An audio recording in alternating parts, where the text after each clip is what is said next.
What if I told you that the most expensive squad Portugal has ever assembled, a team with arguably the best midfield in world football right now, drew 1-1 with a team that hadn't played a World Cup match in 52 years? What if I told you their biggest star, a man with 143 international goals, generated 0 shots on target in 90 minutes? And what if I told you that the very player who is supposed to be leading Portugal to their first ever World Cup title is actually the biggest reason they might not win it? Because yesterday in Houston, that's exactly what happened. I'm not here to hate on a legend.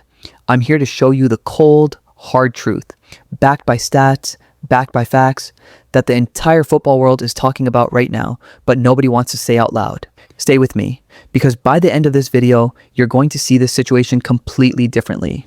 Let's go. Yesterday, June 17th, 2026, NRG Stadium, Houston, Texas. 68,777 fans packed into that stadium. The vast majority waving Portuguese flags, fully expecting their team to walk away with a comfortable 3 points. And for about 6 minutes, it looked exactly like that. João Neves rose highest to meet a Pedro Neto cross and headed Portugal into the lead. The crowd exploded. Portugal were rolling. Game over, right? Wrong. After that goal, Portugal managed just 6 more shot attempts for the entire rest of the match. And then, in the 5th minute of first half stoppage time, Arthur Masuaku whipped in a cross from a short corner, and Yoane Wissa thumped an unstoppable header into the roof of the net.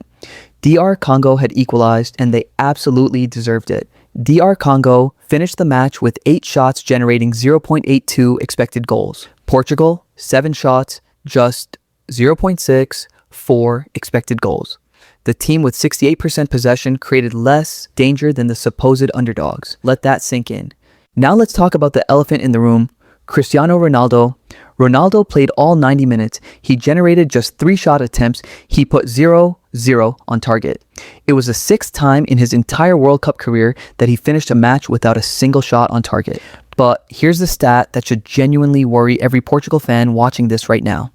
Ronaldo has now gone 10 consecutive games without scoring in major competitions. That includes World Cups and European Championships combined. He hasn't scored a non-penalty goal in a major competition since June 19th, 2021. That is 5 years ago, and it gets worse. The day before this match, Lionel Messi, Ronaldo's eternal rival, scored a hat-trick against Algeria.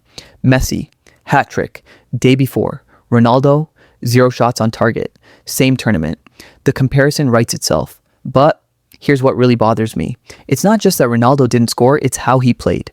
Of the entire Portugal starting lineup, only Bernardo Silva touched the ball fewer times than Ronaldo, and Silva was substituted at halftime. Ronaldo played the full 90 minutes with just 29 touches. A striker. In 90 minutes of a World Cup match, 29 touches. At one point, with 20 minutes left, Ronaldo had a clear chance, and he literally kicked the ball into his own leg and watched it roll wide. A few minutes later, Bruno Fernandes split the entire DR Congo defense with a brilliant pass, giving Ronaldo space to shoot, and again, it trickled wide. These weren't impossible chances. These were the kind of chances the Ronaldo of 2014, 2016, even 2018 would have buried with his eyes closed. He ended the match with a player rating of 5.9 out of 10. For reference, Yoane Wissa, the DR Congo striker who scored the equalizer, got a 7.8. The underdog outperformed the so-called greatest of all time in the same match. Here's the question that nobody in the Portuguese media wants to ask, but every neutral football fan is screaming right now. Is Cristiano Ronaldo actually hurting Portugal? Think about what Portugal have right now. Bruno Fernandes, João Neves, Vitinha, Bernardo Silva, Pedro Neto, Rafael Leão. Analysts are saying this is arguably the best midfield Portugal has ever had in their history. And yet Ronaldo appears to be limiting what they can actually do. Here's why. Throughout yesterday's match, Portugal's teammates were consistently passing up better opportunities just to try and find Ronaldo. The unselfishness to feed the number 7 was actually costing them chances. They were forcing service to him even when far better options existed right in front of them. The entire system is being bent around one player, and that player is no longer delivering. Coach Roberto Martinez was asked directly after the match whether Ronaldo should have been substituted. His response? Martinez said it made no sense to take Ronaldo off. He compared the situation to Argentina losing to Saudi Arabia in 2022 before going on to win the whole tournament. He mentioned Spain losing to Switzerland in 2010 before winning the World Cup that same year. And look, Martinez is not wrong that one bad game doesn't end a World Cup campaign, but there is a massive difference between a team playing badly and then improving, versus a team playing badly because of a structural problem that the coach refuses to address. The question is, can Portugal fix this before it's too late? Now, before we go any further, let's give credit where it is absolutely due. DR Congo were incredible yesterday, and I mean that with complete sincerity. They were playing in their first World Cup in 52 years. Their last appearance was in 1974, when the country was still called Zaire, knocked out in the group stage after losing 3-0 to Brazil. 52 years of waiting, and they came to Houston and held one of the tournament favorites to a draw. Even more remarkably, their preparations for this World Cup were disrupted by an Ebola outbreak back home. Think about that for a second. An Ebola outbreak in the weeks leading up to the biggest football tournament on earth. And they still showed up. They still organized. They still competed. And they earned a point that shocked the entire football world. Their equalizer came from Yoane Wissa, a powerful, technically excellent header from Arthur Masuaku's cross in first half stoppage time. DR Congo's first ever World Cup goal. And the reaction from those small pockets of blue-clad DR Congo fans inside that stadium was one of the most emotional moments of this entire tournament so far. And here's the thing. DR Congo's organization and defensive discipline in the second half was outstanding. Portugal huffed and puffed, threw everything at them, and simply could not break them down. This was not a fluke.